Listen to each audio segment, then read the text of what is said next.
I always knew Goblin was going to be a star one day. Alright, so Serral's here, and now we just wait for Hero. But Hero's here as well. As soon as Hero is live. I would like to do the theory crafting, but I can't really do all the theory crafting because a couple of the matches are not finished. One thing that I can safely say is that if we win this clan war, we're top 2. Like, there is no concern.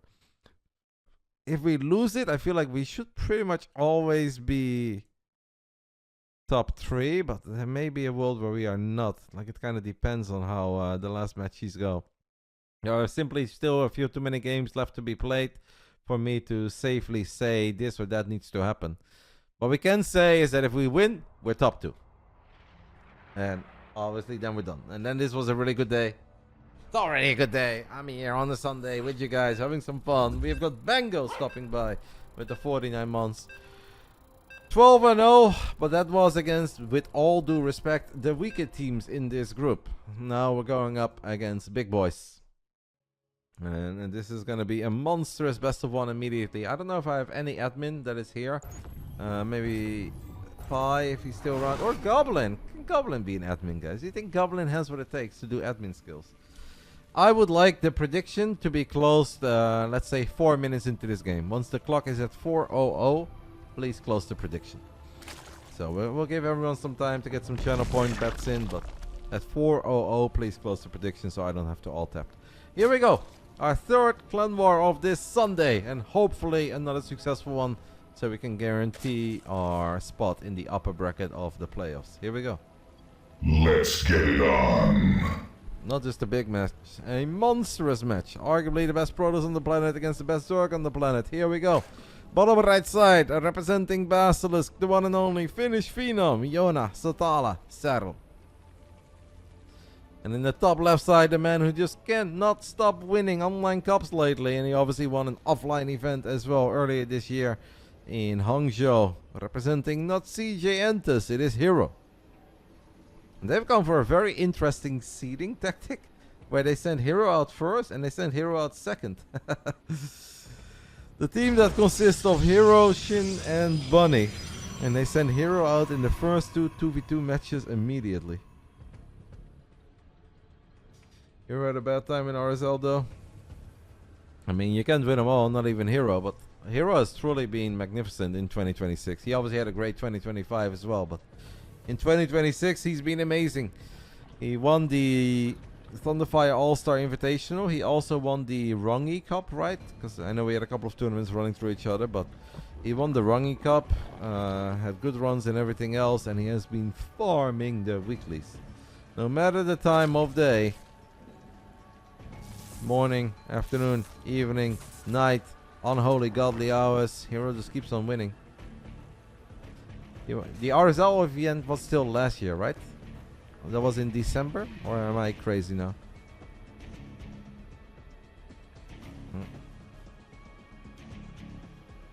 I mean, you guys are tough. Like, the man plays one bad best of 5. You're like, oh, Hero has it rough. Hero looked bad. It's like, yeah.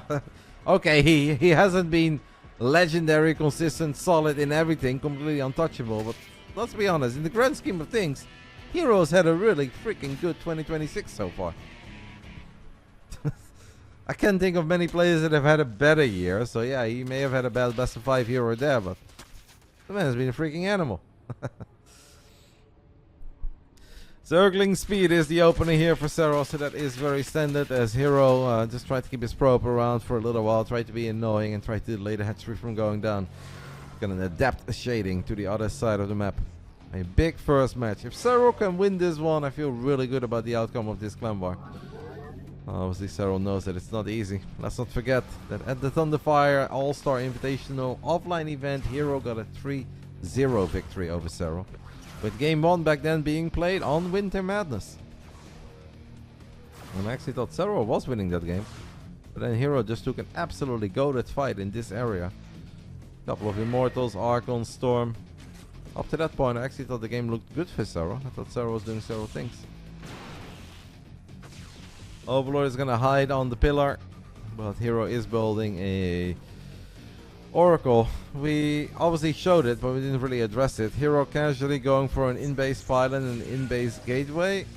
people have asked why does Hero do this. He doesn't do it all the time. He does it sometimes. He really doesn't do it all the time.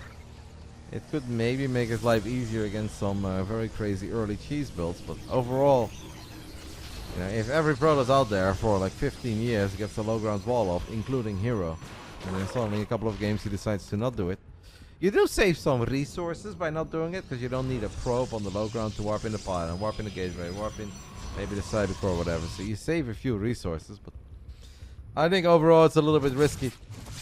It's also very risky to send drones to a mineral line that doesn't have a sport crawler yet. But so far so good by Serral. Serral gets a lot of shots off, guys, on his Oracle without really losing anything. Will the Adepts let their shade finish? If they do, Serral might be able to jump on. I would have loved to see him jump on the Adept, but Serral perhaps feels that he's going to need the Zerglings at home defensively. So does not decide to go for that.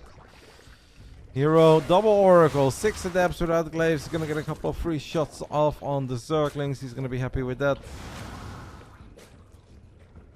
Resonating Glaive is our follow-up. Very early glaives. Roach Warren more than halfway done on the side of Serral. 5 minutes in. Big match. Opening match of our final clan war of the day. Our final clan war of the entire group stage. While we're at it, big thank you to Wardi for going through all the pain and effort that is organizing a team league. I know it looks very easy and chill for you guys, and it's always fun to just see people play together as friends or as a member of an organization, but it's really a logistical nightmare for Wardi to schedule all of this, and there's a lot of frustrations and bumps.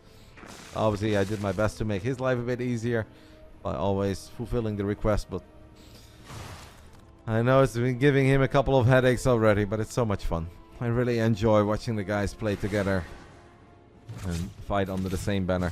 The adept count for Hero is high. It's 14. We've got 27 Zerglings, 7 Roaches, 5 Queens. This is where wall off is kind of mandatory. Thank you so much, Space Marine. I'll give you a proper shout out soon. I want to take a look at what all these adepts with Resonating Glaives will do. So far, nothing. They cancel the Shade. Oracles continue to take damage. I mean, Serral's playing a very clean game so far, but no, the Adepts could potentially get in. And I think Hero's going to let this Shade finish. If I know my Hero, he's going to let this Shade finish. Serral's now wondering, where do I put the links? Okay, Serral's looking for the immediate surround on all these Adepts. The Adepts need to, I want to say, let the Shade finish. But Hero says I don't need to do that at all. I can just double a couple of Roaches and recall. It's really not all that hot for Hero, so we'll most certainly take this on the side of Serral. Serral is gearing up for a monstrous counter, by the way, guys. Drop alert on the way. Queen count 5. Roach count 14. Throne count 53 at the moment. This scout right here by Hero could be massive. Now Hero knows what's up. Hero needs to start building batteries and cannons if he can. He's got a forge. Hero needs units and lots and lots and lots of them. I don't know if he can win with this, but let's see.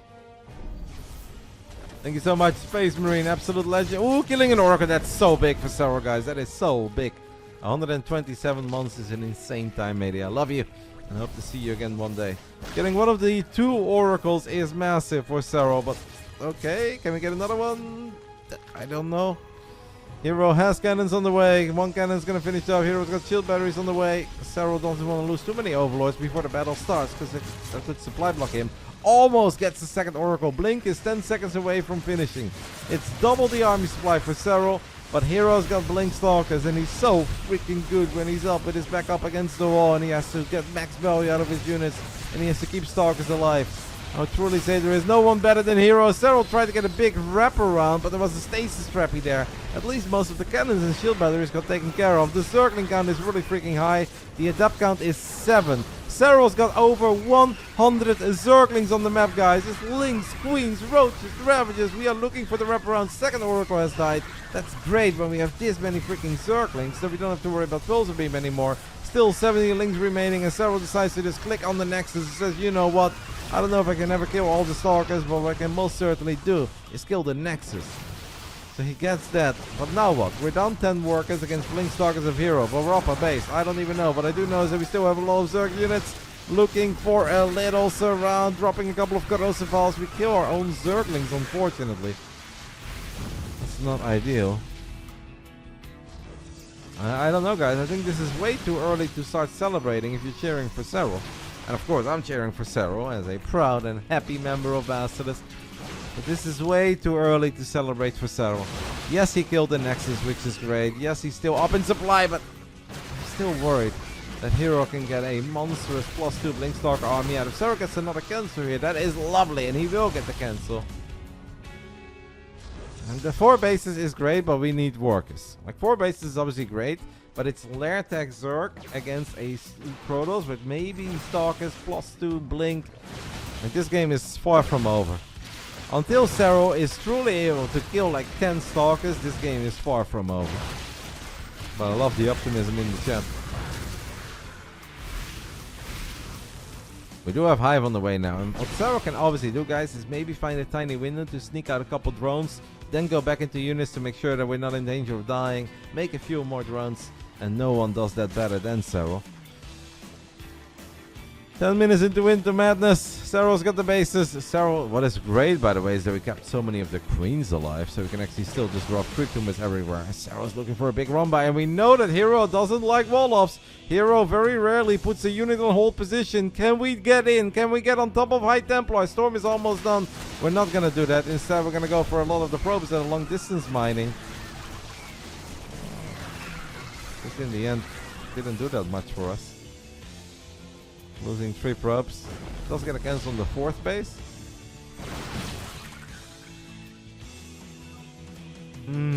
67 workers against 67 workers. Heroes back up to 3 bases. +2 is pretty much done. Storm is done. High Templar count is 5. We don't have a Robo on the side of Hero. So that is important to mention. Serral's looking for another cancel. Hero's got Storms. Hero's got Zealots. Slow Zealots to be fair, but he does have Zealots. Both of them with the 67 workers. I'm worried, guys, for Serral. I'll be honest, I said it when it was 4 bases against 2, that this game is far from over. I'm not saying that Serral can't win. Of course Serral can win. Especially because he's got Hive Tech, he's got Adrenal Glands, he's dropped an Ultralisk Cavern if he can get Ultras, but Serral is not that rich. And as a Zerg against Hero who's got Storm, who's got Stalkers with good upgrades, Units lost resource tab shows us that Serral has actually only lost 600 resources more. I say only as I think that is a surprisingly low amount with how aggressive Serral's been. But I guess that was also mandatory because Serral was not mining more than Hero for a large portion of this game.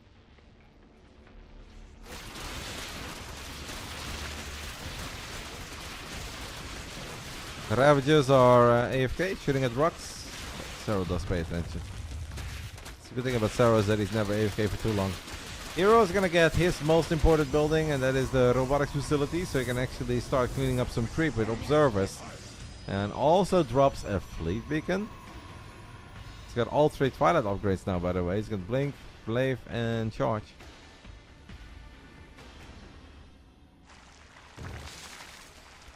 Since the Robo is so late and we're gonna need to build an observer, this could be a game where the Ultra is goated.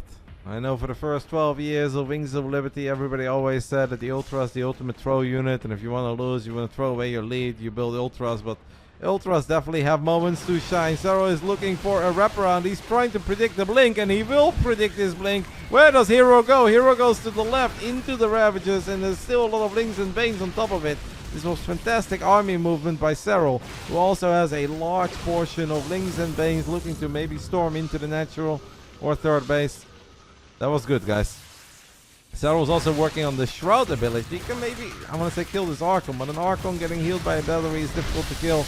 Does get it. Power of Adrenal Glands. Ling's looking for an opening. Will not get the Stalker. Now it's Hero who's actually countering with a lot of Zealots, and Serral's bleeding out a decent amount of Links. Because the Zealots do have +1 and the Links have no Carapace upgrade. So even if the Zealots... Okay, they do have a Carapace upgrade. Oh, Oracle is going to get picked off. Stasis Trap gets denied. This game is just hectic, chaotic. 5 Infestors on the way. We've got Shroud, we've got Ultralisk on the production tab, but Serral feels that he cannot buy enough time to get all these units out. And it's Hero with his big old Zealot counter and then bringing the rest of the forces that will still get the W. Wow. Honestly, cool game, action-packed game, fast game. Our first L of the day, as Hero will take the 1-0 lead there. Yeah, the zealots had +2, of course. So even if the links had +1 carapace, the zealots still have +2, and they just shred through those links. Hero delivers our first L of the day. Congrats to Hero. Next up is a PvP, guys. Hero versus Trigger, best of 1 as we fall 1-0. Trigger is very good in PvP. I know today it didn't go his way against Max, but playing against Max or playing against Hero is a very different experience, because they are completely different players in PvP. GG. Hero just continues to be impressive. Sad for Yona. Impressive by Hero. We move on. Let's hope that Trigger can do what Serral could not do. I'm trying to connect to Korea, by the way. I really don't want to miss this lobby, but sometimes, guys, my Battle.net is a little bit derpy. I'm trying. Please.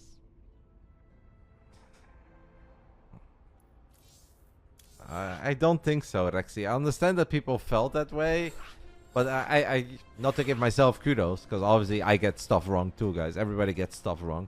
It's the beauty of watching humans compete in something, whether it's sports or Starcraft. Like, unpredictable things happen. Everyone's gonna get some stuff wrong or predictions wrong. But I did not feel that that game was over. When Hero still has so many Stalkers left over and Serral's working count is low, like I've seen enough Hero. I refuse to count him out. I would have believed this was over if Serral gets the Nexus and then also kills most of the Stalkers, where Hero's down to like 4 Stalkers. Then I believe that it'd be over, or it'd feel over. But to me, that game felt never over. No. Alright, so a game 2. Yeah, I think so as well. Well, I don't know what your name is, mate. The Beast? Based? I don't know what your name is. I'm sorry. But yes, when Serral had potentially a big Ling run by, where he could have gone on top of some of the High Templars, even if they storm and they heal themselves with the battery, they would also die to their own storms. Then Lings in the main, Lings in the natural. I feel like that would have gone really big for us. Way bigger than trying to get on top of the probes and giving him time to warp in a unit and then bring over the Stalkers back defensively. Because then in the end we just lost a lot of Lings and we only killed 3 probes. If all of those Lings would have dove into the natural main base, I would agree that I think that would have gone quite well for us. But it is what it is. If, buts, and maybes. Round 2. Round 2. Fight! Bottom right side of Taito's Citadel, we're looking at the main base of our Protoss player, representing Basilisk, the Canadian, living in Korea. It is the Trigger. Played in the RSL today. Maybe some of you guys want to watch it back and haven't seen it yet, so I won't say too much about it. Yeah, I won't say anything. I'll save my comments for a rainy day. Maybe tomorrow. Tomorrow we can talk about it. Top left side of Taito's Citadel, we're looking at the main base of our Korean Protoss, representing Not CJ Entus, as he was a member of CJ Entus for a long time. It's the Korean Protoss Hero.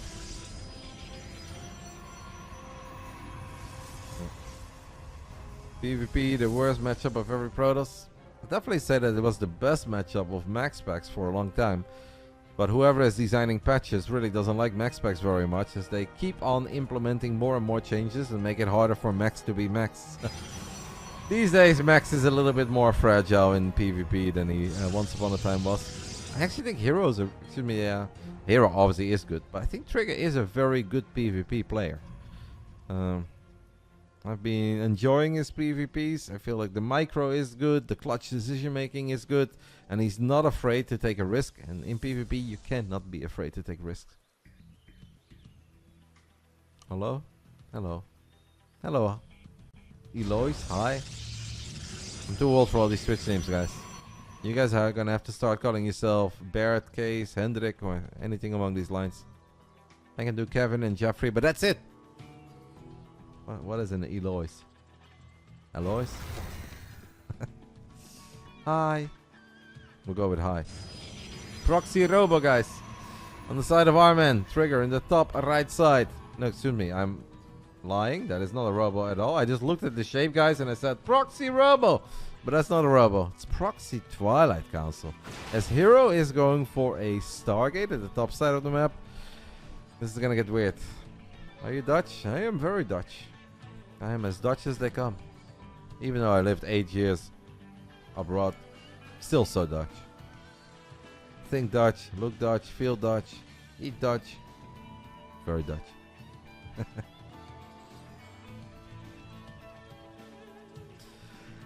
So Oracle's into a Nexus on the side of Hero, as Trigger is gearing up for potentially one base Blink Stalker. This could get big. I'm excited. I am really, really excited. Now, what is very important, guys, is that we get a good scout off. Can we get a good scout off? Right now, the first Oracle is, what do we have at home? 2 Stalkers. 2 Stalkers is okay. We might end up losing like a probe or 2, but it's not that big of a deal. Hero is building a second Oracle. I have a hard time imagining that double Oracle and an expand is very good against a one base Blink Stalker. All in. Don't move him, don't move him, don't move him. Shoot, it's real, it's real. Kill it. Kill it with fire.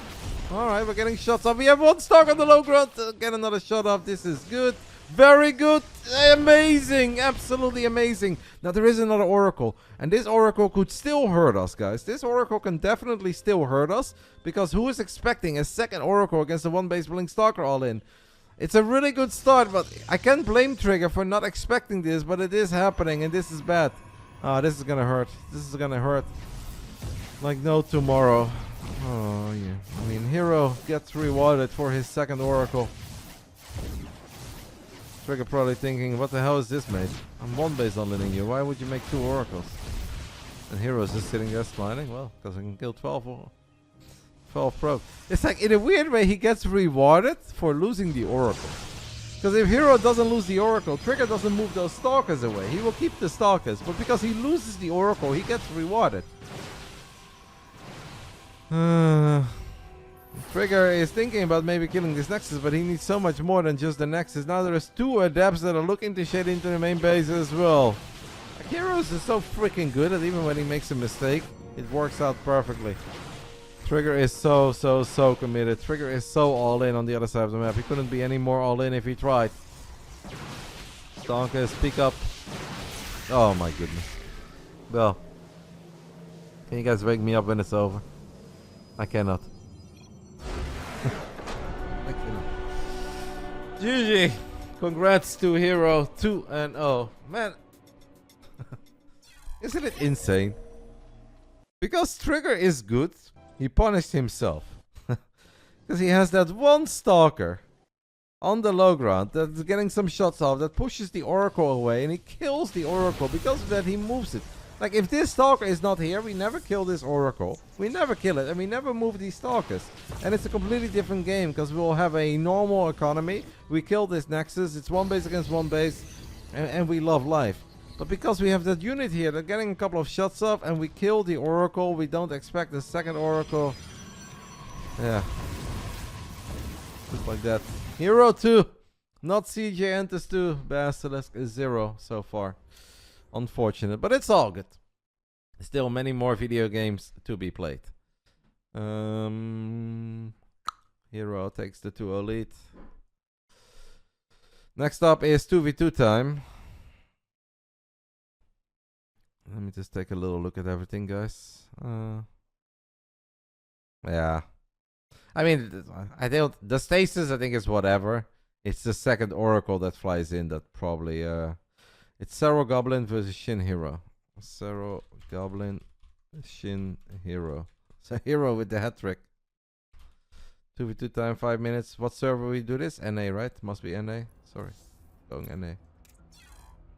I don't want to be the reason that everything is delayed.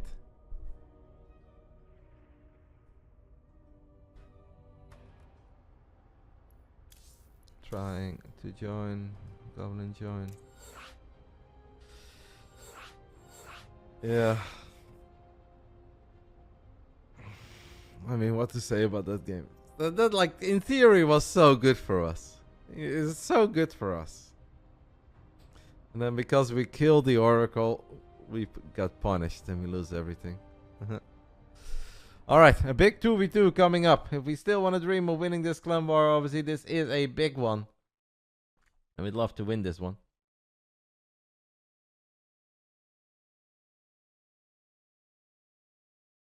Toot toot toot toot toot toot toot.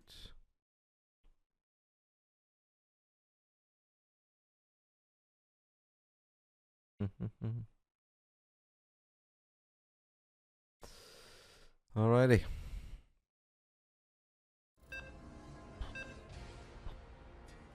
Let's do it. Undercurrent is going to be the map. And you guys know the drill. I need help in 2v2 because I don't do a lot of commentating for 2v2. I'm a 1v1 commentator, guys. 2v2, I need you. And this is where once more we are requesting your, not financial help, but your expertise. We needed him in the first clan war. We need him again once now. As we are down 0-2. Top right side of Undercurrent. Our Croatian brothers for this team league. It's Goblin, as he is joined by the GOAT, Serral. And in the bottom side, the man who just won 2 games that, really summing up his performance over the last 3 years.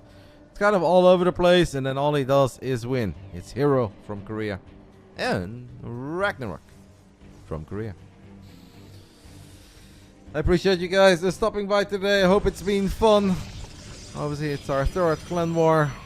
First 2 were perfect. This one off to a bit of a rough start. I have to update the scoreboard, sorry. But there is still a lot to play for. It is impossible for me to predict what all of the outcomes and implications mean. Like, when are we good? When are we not good? Where do we finish? Too many games still left to be played. But I do know is that if we win this clan war, we're guaranteed top 2. And that's kind of what we should be aiming for, always. What is, we'll see. We'll figure it out. I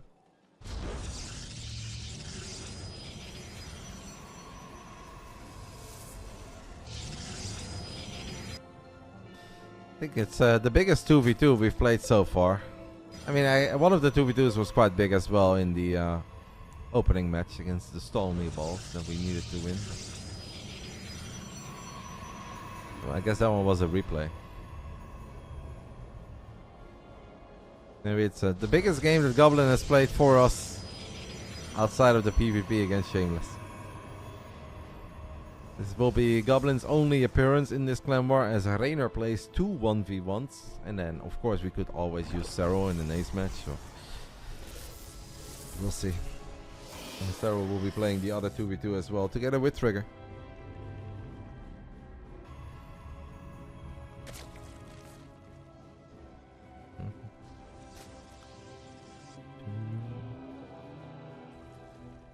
Bit nervous. Nah, that's fine. We're gonna be fine either way. But the idea of there being like an absolute doom scenario of like 4 teams with the exact same score and us somehow ending up at the worst of it, I mean, that would just be a disaster. I'd be really sad. I'll be that honest. I love team leagues. It's always so fun to follow the guys and root for them. If there is a world where we're not even in the playoffs. If this was football, I'd be sacked. I hope it's not the world of football, but I will obviously keep a close eye on all the other games today, and I think at the end of today we should know, because I don't think anything is played past today. And maybe once we know the exact outcome of this clan war, we can start doing the prediction game. For now, I just hope we can win this 2v2, because that will still give us a lot to look forward to. 29 drones and 33 workers against 35 drones and 33 workers. Slightly more efficient build. Don't know where we made the difference. What is very annoying, guys, in 2v2 is that I cannot swap the names or the production tabs. So you have the 2 production tabs of at the top side of the guys that spawn at the bottom. And when it's Proto Zerg versus Proto Zerg, it's such a mess for my brain. I cannot deal with it.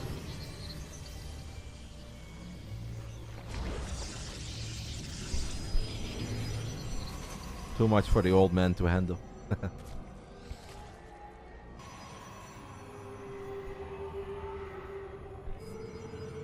What we do know is that both of the pros players are going for Blink. Both of the Zergies, well, are working towards a lair, but one of the Zergies has a Zergling speed. Serral has decided to not go Zergling speed.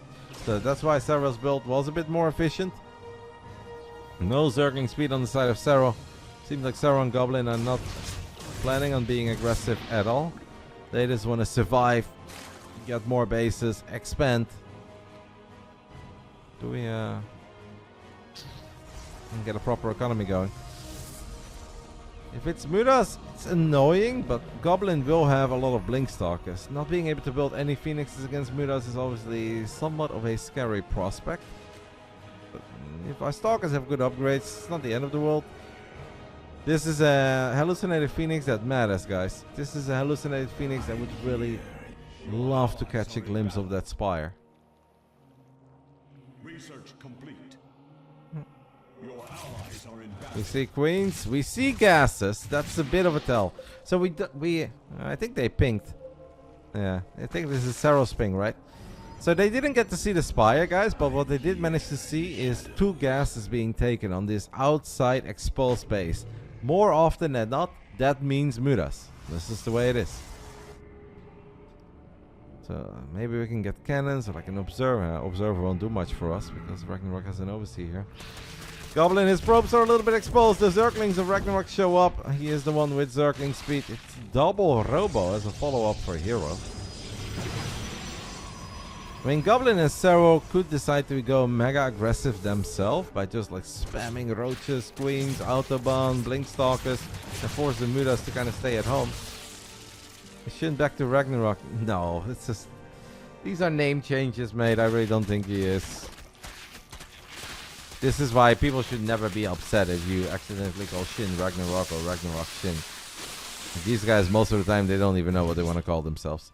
Serral does get the confirmation that it's a Spire. I'm sure that we already expected that this was going to be a Spire. Here are the first few Mutas. Goblin has Stalkers for days, guys. Big blink. I am ready for a big blink. I am ready for a big blink. It's not the biggest blink, but we do get 1 Muta. I don't love it. I thought we were setting up the greatest trap. I would have loved to have like a bunch of Stalkers here, blink here, and then a bunch of Stalkers here, blink here. For some reason the Stalkers blink is the main base, I guess, to kill an Overseer. Mutas are annoying, but not a whole lot more than that. Serral does have a large army. We've got double Evo, we've got Roaches, we've got Ravages. Goblin supply blocked. That's not great. We have a pilot finishing up. This hatchery is very low on HP. It seems like we're gonna send it, guys. Hero has been preparing for this because he went double Robo. So he's got a couple of Immortals. Ragnarok is now gonna try to build a couple of Desperation Banelings, but these Banelings won't even have speed. Feels kind of odd to me. A couple of Zealots won't do much either against all the Roaches and Ravages. Can Goblin and Serral come in clutch here? Obviously, the Mutas, they don't add much in a straight-up fight. Serral's got so much supply. The Mutas are still going to be forced to battle. I love the Sentry. I love the Guardian Shield. That's going to make it so much more difficult for these Mutas to do anything. The biggest problem here for us on the side of Basilisk are the Immortals. If we can start dwindling the Immortal count, we love life. If not, maybe we can just take out a base. Forward blink by Goblin as the first Immortal falls. The second Immortal falls. And it seems like Goblin is clutch once more. Just like he was earlier in this team league when we needed him the most. As a Roach that gets misread, gets picked up. But we should be able to get another Immortal and another Immortal and an Archon. Serral's obviously lost a lot of units as well. Hero still has a bunch of Blink Stalkers. Get the Evo Chamber, guys. Alright, we do get the Evo Chamber. This base is very exposed, but it's a very important one. The rally point is annoying, guys. This is a bad rally for us. Maybe we can just settle for this hatchery and disengage for a little bit. Be happy with what we've done. Let's settle for the hatch and get the hell out of here. That seems to be the game plan. Goblin snipes a Muta, snipes another Muta, can get an Overlord, gets another Mutalisk. And this is big. We have done a tremendous amount of economic damage. We have completely reset the Immortal count. We have killed a lot of Mutalisks, right? 19 Mutas have already gone down. Great build by Serral and Goblin. Very, very, very good build. Goblin blinks forward, kills the hatchery. Not a cancel, but it's a kill. So the Basilisk boys get further and further ahead. And of course, for this team league, Goblin is a Basilisk boy. After the team league, we'll go separate ways once more. But for this journey, he's one of us. Serral's supply is monstrous. Serral's upgrades are great. Skipping out on the Zergling speed earlier and just gearing up for all the Roaches and all the Ravages seemed to be a really good decision. The Mutalisk are going to try to be annoying on the other side of the map, but I don't want to focus on the Mutas, guys. I want to focus on the Zealots, Stalkers, Roaches, Ravages. That's a bit of a risky blink, maybe. We're going to bleed out a couple of Stalkers early, but it does open the door for Serral, his Roaches and Ravages to get on top of the Immortals once more. And at this point, I'm confident enough to say, we've got it. Oh, baby, we got it. I love it. We're so back. I fully believe. We have never been more back. I fully believe. Goblin, with his one appearance in this clan war, is once more a goat. Hero still battling with his stalkers, but 1v1, not the same as 2v2. And this time a couple of stalkers of Hero are not as scary as they were on Winter Madness in that 1v1. This build by Goblin and Serral just hit like a truck. It's so much. And it's so important to be decisive there, to be in sync. And kill the Immortals when you have the chance. And the Sentry was great. GG on the side of Ragnarok. GG on the side of Hero. Here we go. The dream team. Serral and Gobbis. Get one on the board for us. I love it. I absolutely love it. What a man. What a gamer, this Goblin. That was a big win. That was a big win and a much, much needed win for us as we were down 0-2 in this one. Serral and Goblin get it done. So next up is a Reynor, right? Is it Reynor versus Shin? Best of one. Reynor, Italian Zerg is Shin, Ragnarok. KR Zerg. I'll give you guys 10 minutes for this one. Whew. Wardi hosts Mothership immediately. I don't see Reynor yet, but I'm sure he's coming soon. Reynor's just wrapping up his game. He's in the fountain as we speak. I'm going to take a mini break, guys, because I want to make sure that you guys don't get any ads during the game. So, tiny break, and then Reynor versus Shin coming up. Score 1-2, but I fully believe. Thank you, Azo Seelin. Azo Sickling. I appreciate you, mate. Much love. Thank you, thank you. Alright, my gamers are ready. It's Mothership. Mothership ZVZ best of one. Ay ay ay.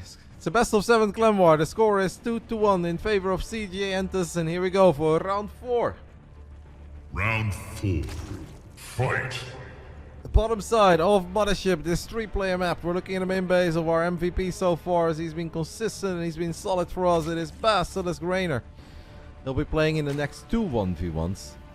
So all pressure is on him. He can lose the clan war and he can take us in the lead. In the top left side of Mothership, we're looking at the main base of the man who is known as Shin these days, but also was known and is now known perhaps again as Ragnarok. We've gone full circle. Gas on the side of Reynor. No gas yet on the side of Ragnarok. Thank you to Belzery as well for the 96 months, mate. 4 more to go for the big 100. Twitch should really make it easier for us streamers to just see like a list of your oldest subs. I can actually activate the overlay again. Oh, Ragnarok is going to be cheeky. It'd be so nice if we just have a panel in our dashboard where it just says like all your subs, and then you can list your subs from longest to shortest. I feel like they will implement it. Most of the time when I feel like Twitch can do something, in a little while they implement it. So it's been 14 years, but I have a lot of faith that we can eventually get our hands on this info. It'll be very cool. What is that build? This is a build that's gonna give us a lot of larva, and with a lot of larva we can go many different ways. We can make a lot of links. We can build up a crazy amount of links, right? You can even hide an evo chamber as well. For sure no later than 2035. I have faith, Steadfast. Over the last few years, I really felt there were a couple of things that was like, it'd be nice if Twitch does this, and then they always did it. So, maybe there is someone out there that works for Twitch that actually listens to my stream, and it's like, this guy's got some good ideas. Well, most of the time it's you guys coming up with the good ideas, but this one is all mine. No, Reynor has played a couple games of Deadlock with us in the past, but he's not big on it. Reynor is obviously big on Starcraft, big on League. That's what he likes, and Deadlock doesn't really seem to do it for him. When we played like 2 games back in the day with Elaser and Lambo and Mixu, Reynor was legit a creep. He was mega underfarmed and he was just dying all the time, and then he just kept on looking for fights, and he kept on taking fights that he really couldn't win. And he was like, I'm cooking. I was like, mate, Reynor, you're like 15k down in net worth. This is not the moment to battle Lambo, who's mega farmed and a goat in the game. So no, I don't think we'll see him play too much Deadlock in the near future. But it was entertaining. So guys, Shin has decided to go gasless first. Get a proxy hatch as part of the wall off. And right now if you're Reynor, you have to worry about so many things. Because he could be pocketing like 40 Zerglings. He's not, but he could be.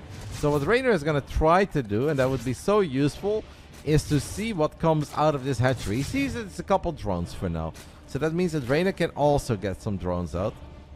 This is obviously a bit of a nightmare for Reynor. Reynor has got +1 carapace on the way for the Lynx. Now, if Roaches have +1 missile attacks, they 2-shot Zerglings. So it's a massive upgrade for Roaches. But if the Lynx get +1 carapace, then it takes 3 shots again. And Lynx can kind of battle Roaches, especially in very large numbers. The lair is done on the side of Ragnarok, and it seems like Ragnarok is just gearing up for a monstrous like roach timing attack with +1 missile attacks, as Reynor may be just going ham on the Zerglings. And if Reynor can get 1-1 Lynx against all the roaches, this is a good scout for Reynor. Reynor actually can kill this queen. Reynor can kill this queen, and Reynor gets this queen, and he doesn't want to lose too many Lynx. Reynor does not have a roach one yet. Reynor is just going to need Lynx. He's going to need an insane amount of Zerglings. This hatchery is nice for Reynor because he does see the timing of the third base. Ooh, Nidus. The opponent. Time to raise your APM. Diva announcer. Time to raise your APM. Alright, Overseer nearby. Nidus not work. Like, there is a very scary moment, guys. And it's a short window, but there is still a window where the Roaches have +1 missile attacks and Reynor his Zerglings don't have +1 carapace. And that's when Roaches 2-shot the Zerglings. That is so painful. If we can deny the first Nidus, we love life. Because then, by the time we fight, we're gonna have +1 missile attacks, +1 carapace. It's right now. This would have only been like 15 seconds. Reynor, can he see it? Can he see it? Reynor doesn't see it yet. Oh, this is rough. I don't know. This is gonna be so hard. Reynor does not need an infestation pit. Reynor does not need drones. What Reynor needs is units. He's gonna see the roaches. He knows they're here. He's gonna hear the Nidus. I don't know. Can we do it, guys? We're gonna wait, maybe, buy some time, sacrifice the base temporarily, or look for a surround. We look for a surround. We get a surround. We have +1 carapace. We're counting down for melee. But I don't hate this idea. I really don't hate this idea. It's queen support. It's queens and Lynx for Reynor as he gets the full wraparound. He also has a couple of Lynx in the main base of Ragnarok while this is happening. It's a picture perfect hold on the side of Reynor, and we've got Lynx in the main base on the other side of the map. Our boy is cooking as he finds the Nidus. He's gonna get a full surround on the Nidus. He should be able to kill this too, and now we can kill these remaining roaches, even though there's very little surface area there. This is a massive start for us. And guys, don't forget, we have extra upgrades on the way. Our +2 carapace is gonna be way quicker. That upgrade doesn't mean as much as getting +1 in time against the missile attacks, but it's still something. If I've learned one thing of the ZVZs in this Team League, think of Winter Madness. The Rogue Serral is not to celebrate too early, but this definitely looks really good on the side of the Italian Stallion, especially because the Lynx are so quick, and Reynor does his best work with a lot of Lynx, gets a full surround on his hatchery. Is now maybe in some danger. He needs to bring those Lynx back. Killing the hatch is great, but we need to bring him back right now. Please bring him back, Reynor. We don't need to kill more, mate. You don't need to kill more. Let's just... I would like to see... I don't like this. Let's go home. It's 3 bases against 2. We've got queens. We've got plenty of units. We've got a lurker den on the way. We've got a spine. Like, this looks so good for us. Reynor's playing 6. Oh, boy.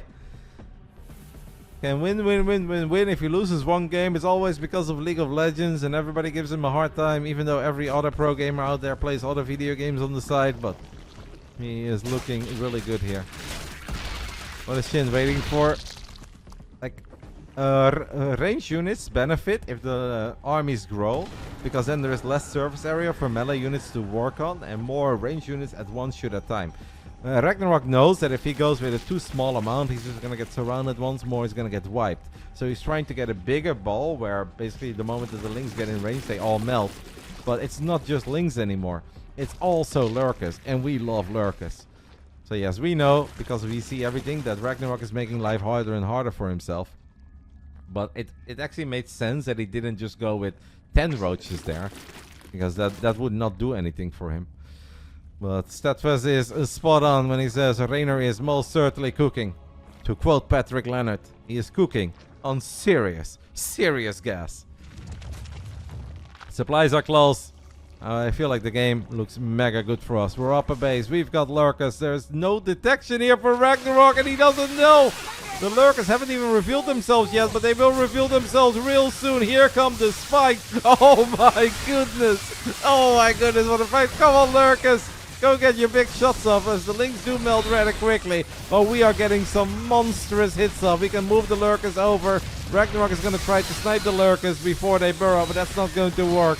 It's another sick fight by Reynor, the second one in this game. We can deny this Nidus, I think, from finishing up, and that will do it. We're all tied up. GG, 2 apiece. Man, what a sick game by Reynor. I love it. Oh, that's good. That was very good. 2-2. That's an amazing CVC. Let's go. Yeah, that was good. Here we go. Reynor gets a dub. Thank you, Athena, for the gifted subbies. Athena, too sweet to me. I keep on saying it. I don't know what I did in my life to deserve all this love from Athena, but we love it. Reynor gets the job. Reynor is up next again. It's Reynor versus Bunny. Reynor versus Bunny, best of 1. I don't want to miss the game, guys. I have to be quick. Bunny is our Korean Terran. Reynor is our Italian Zerg. Massive win. Ruby Rock is going to be our battleground.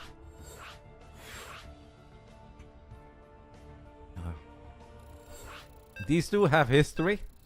There was a time that Reynor was very fired up for a GSL Code S season. And he was in a group with Bunny. And he played against Bunny in the lower bracket part of that group stage. And Bunny went command center first, no scout, 2 base all in. 2 games in a row. And he got Reynor twice. That was a painful one for our boy. That was one that definitely hurt him. That's one that I'm sure he will always think back of when he goes up against Bunny. These two are good friends against each other. Reynor of each other. Reynor actually just spent a year in Korea, right? He's back in Italy. But he told me some nights he even went out with Bunny. These two made the streets of Gangnam or Hongdae or Itaewon, wherever they went, unsafe. As they had a good time, having some food, having some drinks. I would have loved to be there, because Bunny is fun people. Here we go, round 5 of the Clan War. Final round. Fight! Bottom right side. It's not the final round. Obviously, there's always at least 1 more game, maybe 2 more, but I don't have anything past round 4. Bottom right side of Ruby Rock. It's the Italian Stallion. He keeps on winning for us in the team league. Can we get 1 more? It's Reynor. Top left side of Ruby Rock. We're looking at the main base. One of the Korean Terrans that I am very fond of. It is Bunny.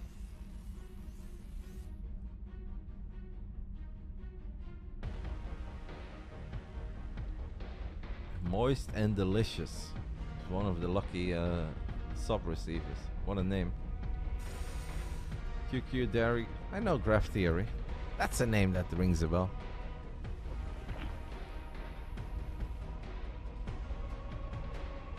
I haven't eaten anything yet. I'm really freaking hungry. But I know that Vicky is gonna get me some Surinaamse broodjes. Een broodje kip curry en een broodje shaoshu. Oh, it's gonna be good. And then later tonight we'll have some nasi goreng or I don't know. Babi pangwang. Kip curry. I don't know what we're gonna have, but it's gonna be good.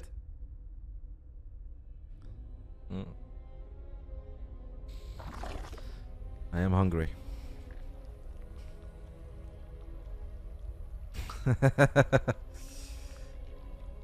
Yeah, obviously like today is a bit of a weird day for me because I went to bed so freaking late that my internal system is a bit off. I woke up and I'm like, ugh. I fell asleep with my AirPod in and then my alarm clock went, but I still had my AirPod in and I was like, where's this sound coming from? And I took out the AirPod and there was still a sound and I was really pissed. But then I realized that I had to wake up because we had cast a couple games of Starcraft. So I got myself the double black coffee, no sugar, no milk. Played a game of Deadlock. Absolutely useless team.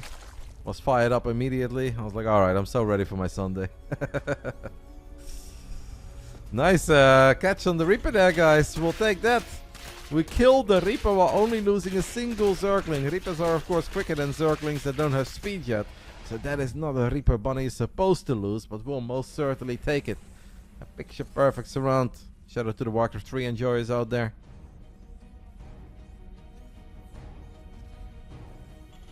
Bunny is gonna drop a third CC as part of his future wall off.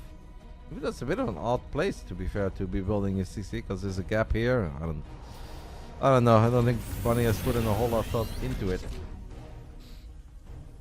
He's now gonna do a little swap room. Maybe he wanted to produce one Hellion very quickly to make sure that he would have an answer for a couple of links if they were annoying. But Reynor's just focused on the macro so far.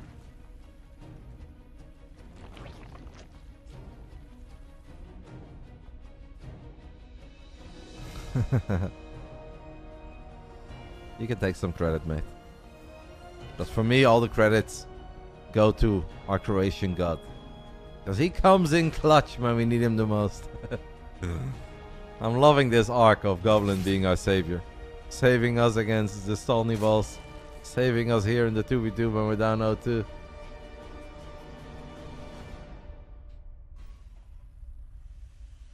Could have contacted anyone, and anyone would have loved to be a part of a team league with Reynor, Serral, and Trigger, of course. We went for Gubbas, and Gubbas is paying dividends. It's played really good for us.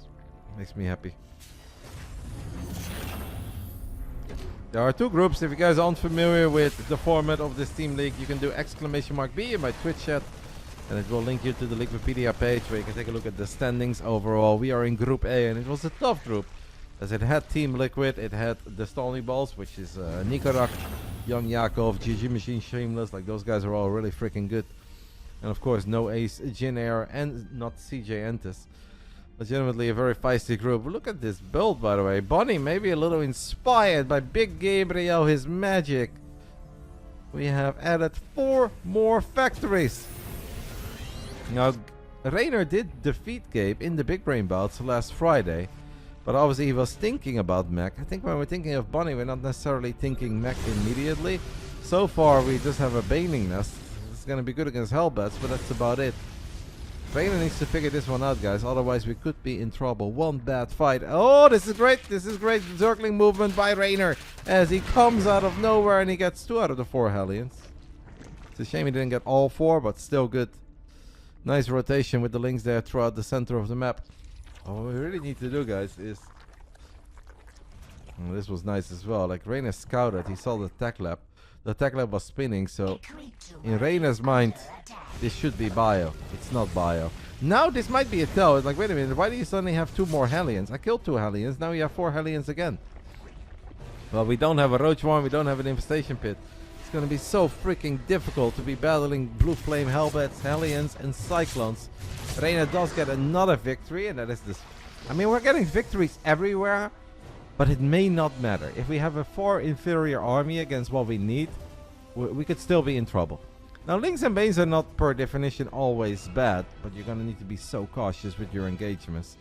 And I would feel a lot better if we can get a couple of Infestors out. Alright, Reynor sees extra Hellions. And if he wasn't certain yet, he will most certainly be certain now. As an Overseer is going to fly into the main base, and Reynor will see 1, 2, 3, 4, 5 factories. Sees Hellions popping out. Probably knows about the Cyclones. Here we are. We're going to need a good fight on creep, guys. Blue Flame is on. We're going to need Banelings, man. Hydralisk then gets splintered down immediately. We may have to sacrifice this base. Whatever. It is what it is. If Bunny wants to fight, let's invite him very, very deep onto creep. Reynor sees an opening here. Single Cyclone, not good enough. We can maybe kill this Cyclone. That would be lovely. No, Hellions are here to save the day. Okay, we do still kill the Cyclone. At least we pull Bunny back and we buy a lot of time. And we find some economic damage. Lost mining time for SCVs. We'll take all of that. 80 drones, double Evo. Hydralisk then is done. We are looking for a Magic Star. I'm still worried, obviously. Reynor has done so many things right in this game, but if we take a really bad fight against Blue Flame, Hellions, and Hellbats, Lynx coming in from the top left, Banelings coming in from the right, Lynx looking for the Cyclones, Banelings looking for the Hellbats, Banelings get good connections. Is it good enough? It's pretty freaking good. We've got Queens, we've got Transfuse Energy. Transfuse, Transfuse, Transfuse. Reynor once more wondering, when can I fight? When should I fight? As the barracks is going to be very annoying. These queens are going to get drained of the energy real quick. We've got Burrow finishing up as well. 9 Hydras. Not many Hellbats remaining, but yeah, you don't need many Hellbats to kill. Reynor is counterattacking, killing 7 SCVs during this, but this right here is the most important fight. Our hatchery is gonna melt against all these cyclones, but Bunny loses vision. That's a little bit of a mistake on Bunny's side, perhaps. Bunny can obviously come back for seconds. Reynor saves the hatch, though. Lynx, Hydras, Banks. Burrow. Bunny sees it. Bunny threw down the scan, guys. Bunny threw down the scan. The idea there by Reynor was very cute, but Bunny scanned immediately. And now we are forced to sacrifice this base. But the Hydra count is going up. The only downside is we don't have a single Hydra upgrade. We now start our first Hydra upgrade, and that is Group Spines. Ooh, tense game. Tense game. And Lurker then gets thrown down as well. Bunny knows obviously that first he killed this hatch, now he kills this one. 3 base against 3 base is normally very good for Terran. But things do change a little bit when it comes to like Battle Mech versus a Zerg that's buying time, and that's a lot of banelings. That is a lot of banelings. Yeah, he has a good work count, but right now we don't have a place to put those drones, so that is kind of irrelevant. I definitely don't think we're dead, but it is a bit uncomfortable. Nice catch, very, very nice catch. Reynor is playing a really good game, but ZV Mech is so different than ZV Bio. In ZV Bio, if you were to find this many victories, Reynor always wins. Like, just guaranteed. Reynor would always win. Here are the burrowed banelings. He could go for it, does not go for it. All about it. Scan goes down. We can obviously unburrow them as well and use them as a bit of a surround. They go back. Reynor is just waiting for a perfect connection. He's going to dive on top of a couple of Hellions. He's got the banelings there in the back. He's going to unburrow them, and he gets good connections immediately. Reynor continues to cook. What a fun game this is. Bunny throws down a scan. Doesn't want to step on more landmines. Could burrow some here.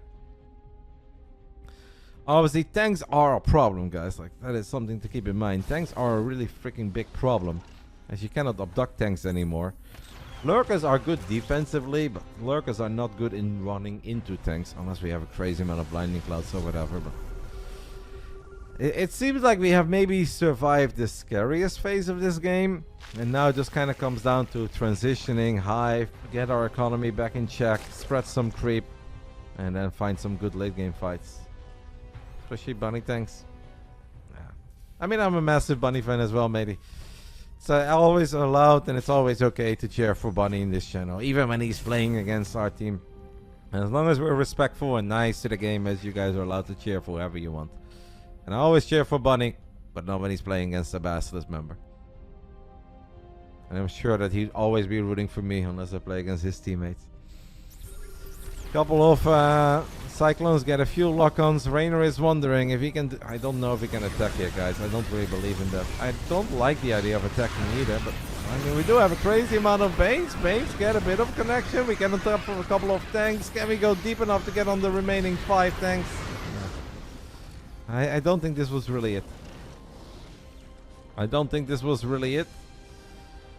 Especially because, like, we have a decent economy, but we don't have the best economy, so losing this many units hurts. Also, we have Hive Tech now. We've had Hive Tech for a little bit, but we don't have Adrenal Glands, and I would really like to see us get that. But I guess first we need to max out. We have Vipers on the way, but we don't have energy yet. Tank positioning is already good. Banelings is looking for a couple of connections. Reynor mostly just looking to buy time, but these tanks are a freaking problem. They are a really big problem. Like on creep, we're obviously gonna have a bit of a mushroom boost in the spirit of the new F1 season. Our units are faster, but I don't know if we can deal with this.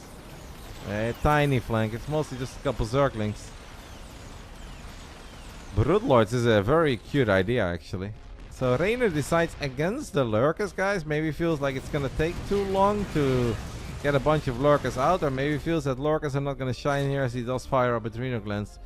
Instead, we're gonna try to get some Broodlords out. We don't have Hydra dash. We do have Hydra speed and range. Another Link counterattack. This one has potential, I think. Yeah, a single tank is not gonna do all that much here, I believe. Unless the Links cannot get on top of it, but a couple of Hellions will turn around quickly. Reynor forces sacrifice another base. Burrows a couple of the Zerglings. That is cute, but Bunny did see it. Can we get it? We have Vipers in the mix, guys. We can drop Lightning Clouds. We need to drop Lightning Clouds, and we will. The Hydras are a little bit bottled up there. One of the Vipers goes down against the lock-ons.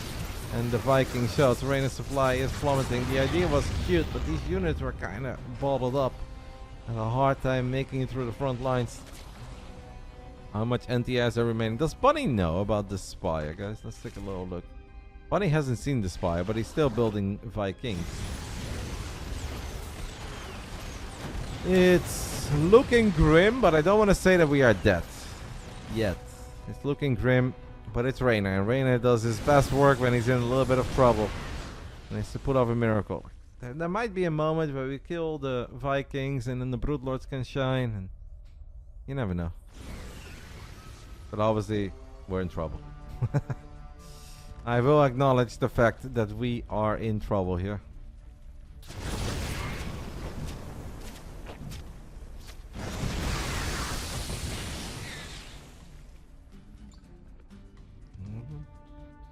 Bunny's adding in a few Liberators. I do really like it if this game like slows down a tiny bit.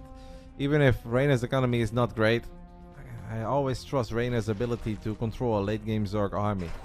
And as long as he's got an army, I fully believe. But we don't really have that army yet. 5 Broodlords are morphing. We're gonna show up at the next battle with 6 Broods overall. We've got 10 Hydras, 1 Viper to maybe drop a big Parabomb or a Blinding Cloud. I don't know. I don't think we're quite ready yet, guys. I just don't think we are quite ready yet. Bunny doesn't really know what he's facing. He's gonna lose a Viking. Now knows the Broodlords are here. And this is where he's like wondering, okay, should I retreat? Should I stay? Feels that he does not have enough anti-air, so Bunny goes home. Zerglings do not get the tank at 1 HP. Picture 1 HP. This is #1 bullshit. Bunny's gonna add a few Thors and adds 2 more starports. Obviously, he is richer. He has been expanding. Reynor is wondering if he can do something about this one, and he most certainly can. Baneling's connecting with SCVs. Hydras. Can we kill it, by the way? Bunny just wants to go for this hatch. But if it gets hectic, if it gets chaotic, I kind of like our chances. A Parabomb would be lovely here. The Parabomb is lovely at first, but Bunny is paying attention, but it still guarantees us the kill. So that's a really good Parabomb. Command Center awfully low on HP, but it's gonna get repaired in time down to 50 HP. Reynor now wondering if we can get something done here with Hydra's Lynx. The Thors are scary now. The Thors are scary. And the Liberator sieging up in the top right side. We moved the Spore. Reynor is gonna get Seismic Spines as well. 8 Lurkers. We have no adaptive talents. We have Seismic, no adaptive. We are good percentage increasing. Well, it looked like we were almost like dead after this attack here with the units that were bottled up here. Didn't work out and wasn't a big W. It kind of looked like we were dead. Now I feel like there is playability, but yeah. Obviously what Reynor needs here is Bunny to make a slip up. At this point, all that Reynor can do is create as many opportunities as possible for Bunny to make the slip up. But obviously the game is in Bunny's hands.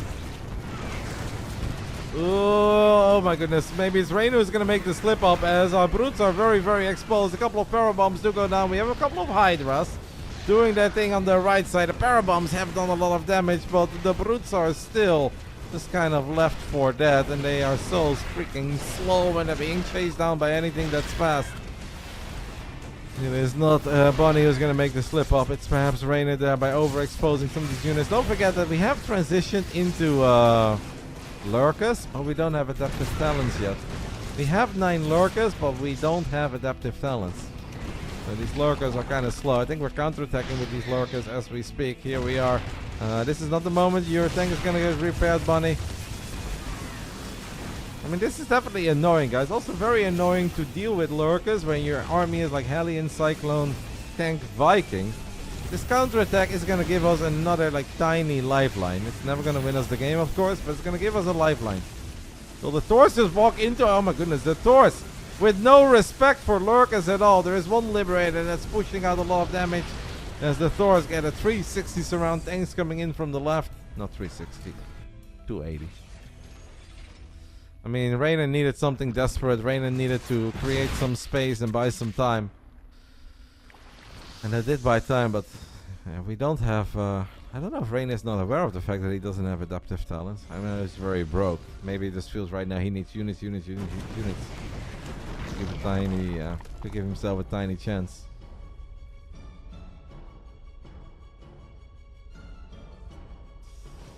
Reynor has been in serious trouble for the last 10 minutes of this game. A Pharaoh Bomb would be nice. If Lightning Cloud is perhaps even better, but it's such a shame we don't have the speed burrow upgrade. But this does look like a really, really good engagement for the Hydras, for the Lurkers. It's going to be a moment where Bunny, his army, is powerful enough to turn around and fight. And this is that moment with Liberator support from above and the Planetary helping out as well. But it wasn't half bad, guys. As the Queens with all their energy are going to battle a couple of tanks. +3 or no +3. The Queens are battling. Reynor is not going to get his speed upgrade on the Lurkers. 58 drones. Can't say the kid ain't battling. Can't say he's not trying his best here for us.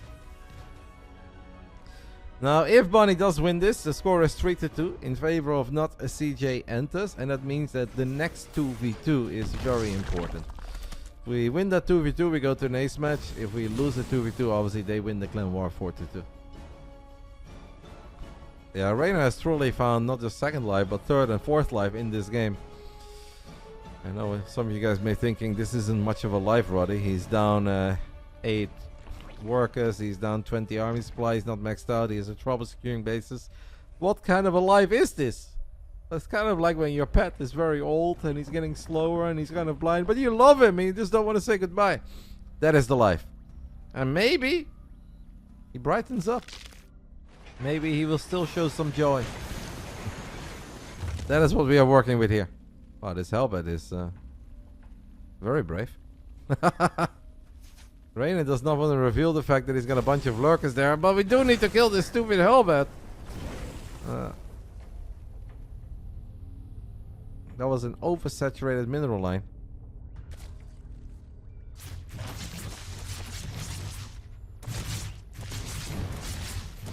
Lurkers move. Bunny throws down a couple of scans, wondering if there's an opening for his Hellions, and there is. You know, we might have this bizarre scenario where if Reynor can max out, he's actually going to have the bigger army. Normally it's always the Terran who's got a way bigger army because they lose SCVs, they replace them with mules. If Bunny gives Reynor time to max out, and we can battle with 151 Zerg army supply, I fully believe. But I don't know if he's going to get that much time. And the Thor count, well, we've actually gone down a lot after the previous fight, but Bunny's adding in a few more. And of course this is a very problematic upgrade. The fusion core is doing the day 9 little dance. Advanced ballistics on the way. That's gonna make life hard. Now we do have Hydras and spellcasters that can maybe abduct a couple of lips, but I always feel as a Zerg you have an answer for like 5 lips, maybe 6, sometimes 6, 7. But if it's like 10 plus Liberators with advanced ballistics, it's so difficult. Did Bunny see that? Did Bunny see that? Did Bunny see that? I don't think he saw it. Reynor, is this the moment? We're gonna go for it. The lurkers are awfully close. All the Liberators are creating their circles on the right side. We haven't used our lurkers yet. Reynor is patient. We could do it now. We could do it. We could do it and we will do it.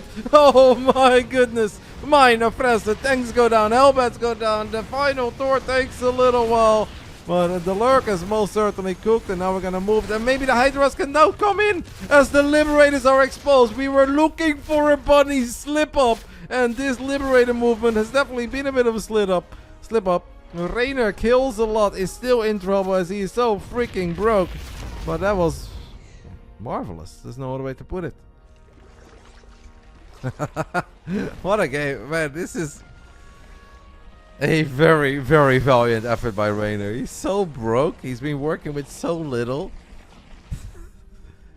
I'm sure that he knows that he's been so freaking dead in this game so many times over, but the more you pull out moves like that, the more you start believing, right?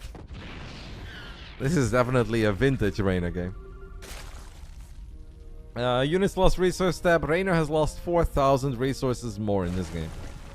That is what we are looking at. That's what we are working at. Orbital count currently, guys, is only 3. So Bunny has a lot of planetaries, but it's not that Bunny has infinite amount of mules to spam. That's actually something worth pointing out. Because in a lot of moments where, Terran lost the army, but then they drop 17 mules, and it's like, okay, they rebuild the army. And that was a cute little move by the Zorg, but it's not going to change a whole lot. This is vintage Michael Jordan. You think it's the fever game? Do you guys think Reynor has a fever? He can sweat out. Trying to get the disco reference, guys. There's no when we were young this year in Vegas. I can't believe it. I was kind of excited to go again. Even though I don't know if I could afford it. But I had a really good time last year at when we were young, and there is no concert this year. Robbery.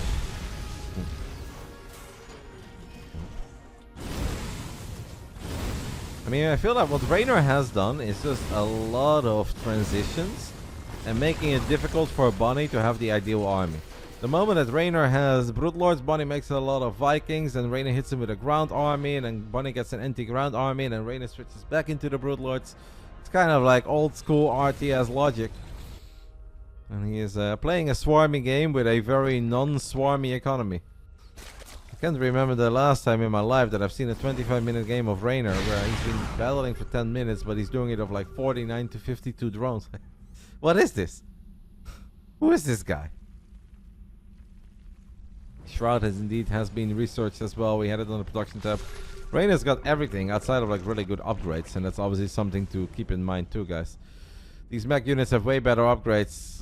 Vikings are going for a journey. They will get 1 Broodlord.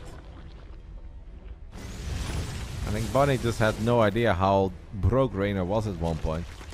Bunny really could have played this out in many different ways, but hey, I'm all for it. We are maxed out. 151 army supply. Okay, we still have to face an absolutely freaking terrifying mech army.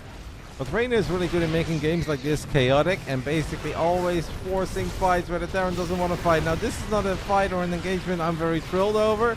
We have so much supply in the top right side of the map. I don't really know what we can ever get done here. I'm afraid there's not a whole lot. Reynor does not want to give up on this base. Like, Reynor has so much supply. And it could be a base for a base, but I do think a base for a base favors Bunny at first. Tank goes down, planetary goes down. Baneling's looking for the SCVs. Banelings will most certainly get the SCVs. That's 18 of them. So it's a base for a base. Hellbats are going to try to also get a couple of drones. We did lose some expensive spellcasters there, though. That I'm not a very big fan of. Vikings going really deep. Guys, Hydras have dash right now. I can't believe I'm hyping that up, but Hydra launch. We call it dash. Because the original name was dash. They introduced it to the game as dash. Dash or flash. That's what I'll accept. And knowing Reynor, these Hydras flash. And then he gets a double kill on the Sona and the other hero that I couldn't recognize. 3 Broodlords, 24 Hydras, 2 Lurkers, 7 Infestus. We forgot upgrades. He did not forget upgrades, mate. Reynor has been broke as a joke. He has been barely able to secure a base. Reynor has barely been able to max out. Most of the time he hasn't been maxed out.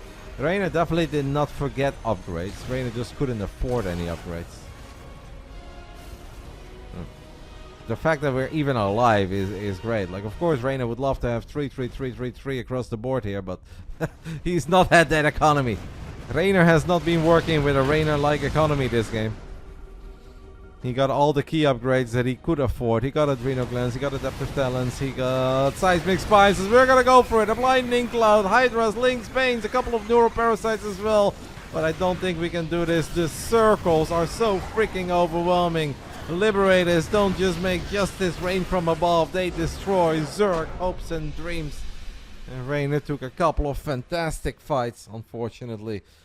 This one was not one of them. GG. A really good effort. A great scrap. A really fun game. But unfortunately, it does not go Reynor's way. It goes Bunny's way. So Bunny puts a CJ Entus in the lead once more, 3-2. We'll settle this prediction. That means it's time for our next 2v2. This time the Basilisk boys have to come in clutch. A 2v2 with our live on the line. Serral and not Goblin. Serral and Trigger versus... it was a very fun game.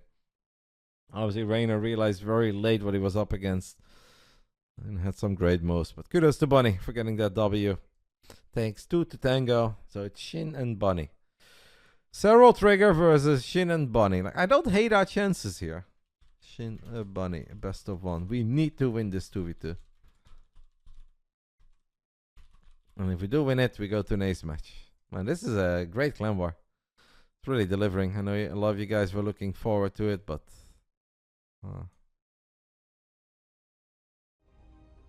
Gem Garden is going to be our 2v2 map.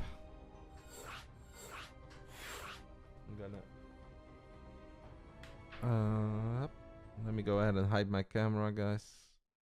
Hide my overlay. A must win 2v2. I'll be right back. 1 minute.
Thank you, Cabana Juice, for the 35 months, my friend. Here we go. A big 2v2 tournament live. Not tournament live. Hopefully. I don't know how everything plays out, but our Clan War live is on the line here on Gem Garden. Top left side, it's Bunny and Ragnarok. Top right side, we've got Trigger from Basilisk and Serral from Basilisk. I like our chances in this. PZ versus ZT. Obviously, Trigger is a really good 2v2 player as well, and Serral at this point has quite a bit of 2v2 experience, and he's getting up there, and he's had a couple of good runs in the U-Thermal 2v2 circuit, so I don't hate our chances. Yeah, it's a beautiful map, I agree, Trina. It's a very beautiful map. I thought the other map was very beautiful as well.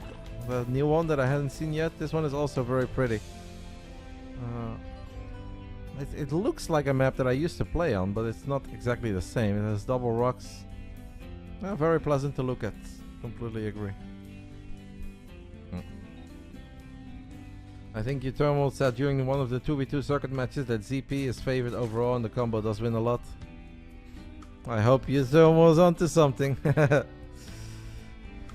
I mean, I like our chances, but obviously it feels like it's a bit of a crapshoot because it's still 2v2 and it's so extreme and things can snowball really quick. But I have faith in our guys. This has just been a great clan war. I think this kind of a clan war makes all the efforts and frustrations worth it for Wardi as well. Because organizing a team league is so much administrative work, and then you have to deal with some players that don't show up or teams that don't respond in time. I know it can be a bit of a headache for Wardi, but I'm sure that he has enjoyed every single second of this battle. I've enjoyed it. I'm sure you guys too. It's been a great match. A lot of fun games. A lot of games has been very difficult to call. Everything that we look for. Trigger is going to cancel his Adept shade, and he gets an SCV kill and a bit of lost mining time, and we might even get this Adept out of here. We should get the Adept out of here. Minor misclick. We could have killed the Zorkling there, but I guess who cares? But I mean, a Ling is a Ling. One more hit is good enough to kill the Reaper. We do get the Reaper, but we're gonna lose it against the Hellions. But that's alright, at least we got the Reaper there. Bunny a little bit sloppy. We have an Oracle flying into the main base of both of the players. There is no anti-air here at all, so first victory most certainly goes to us. I mean, this is a lot of lost mining time for Bunny. It's a lot of dead SCVs. You love to see it. One more SCV. We get one more SCV. I mean, this was perfect. This was perfect. 6 SCVs and all the mining time loss is great.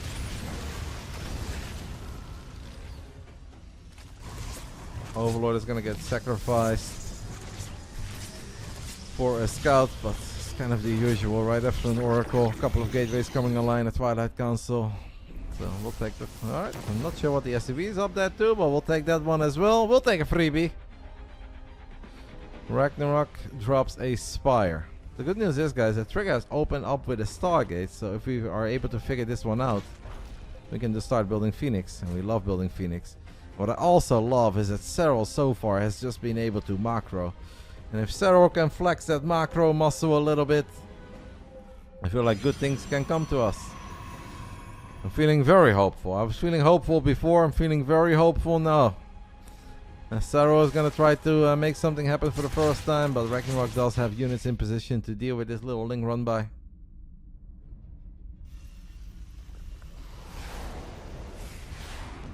So Bunny has extra factories, so he's gonna go for probably a couple of Hellions, Cyclones, just be annoying and try to support the Muda gameplay. But I kind of feel like I like the way that our army is going to scale a lot more than I like the way that the army of Bunny and Ragnarok is going to scale, especially if Bunny is supply blocking himself. It's not the biggest supply block ever, but all the little supply blocks add up. It is important that we eventually confirm that it's Mudas. Since we've only seen Zergling so far and nothing else, I feel like Mudas is somewhat likely, but I don't know why sometimes I'm making hand gestures when I don't even use my camera in 2v2. Just know that I'm very animated over here, guys. I'm doing all of it for you guys. Even though you guys can't see me, I'm doing it.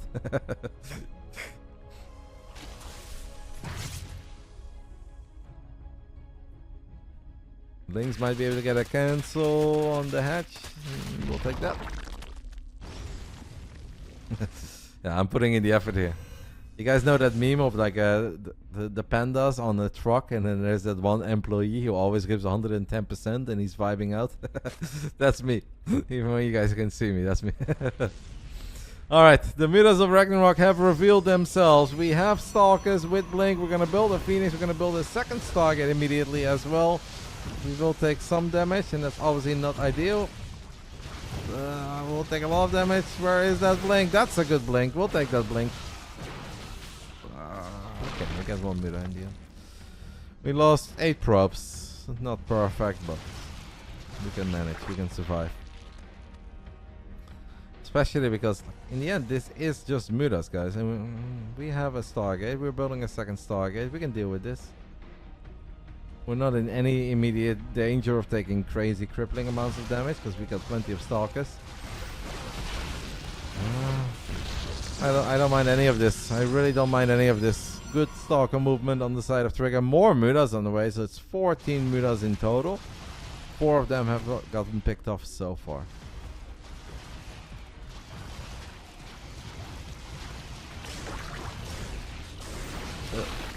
Make it 5.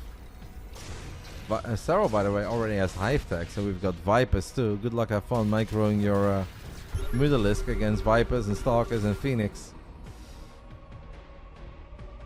There is maybe a moment where some of the Cyclones become a tiny bit scary, but let's not forget that Serral so far, guys, has just been able to do his thing. He's got all the upgrades, he's got a great economy, 77 drones. Ragnarok is maybe looking for like something that's gonna turn into a bit of a base trade. We don't want to lose Phoenixes, by the way, because it's very easy to lose low Phoenix counts against Mudas when they are annoying. We can drop a Revelation. We do drop a Revelation. We lose the 2 Oracles. It's a bit annoying, but whatever.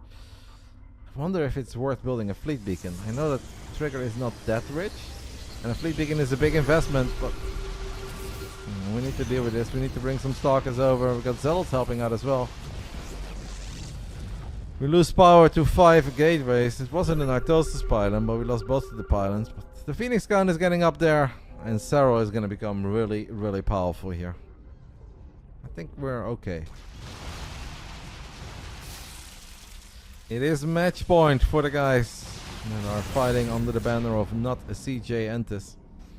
If they win, this clan war comes to an end, and we finish our group stage with 4 wins and 2 losses, and I hope that's good enough for a nice final score.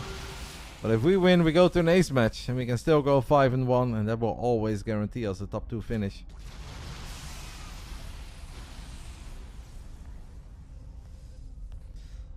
I'm not too worried about like mutas anymore. Serral could have maybe gotten a kill. As we do drop a couple of power bombs, and the Phoenix count is up there, so these mutas have taken a lot of damage. And at this point our army is confident enough that we can chase it. There's also a few Archons in the mix. Archons are obviously going to be very nice to keep these Hellions and Hellbats on. Or busy, rather. Take them on. Lots of rocks to work through. There is a scouting barracks here for Bunny. The mutas are going to try to get, I don't know, something. But the mutas actually shot at the rocks there, if I'm not mistaken. Well, thanks for the help. We'll take it.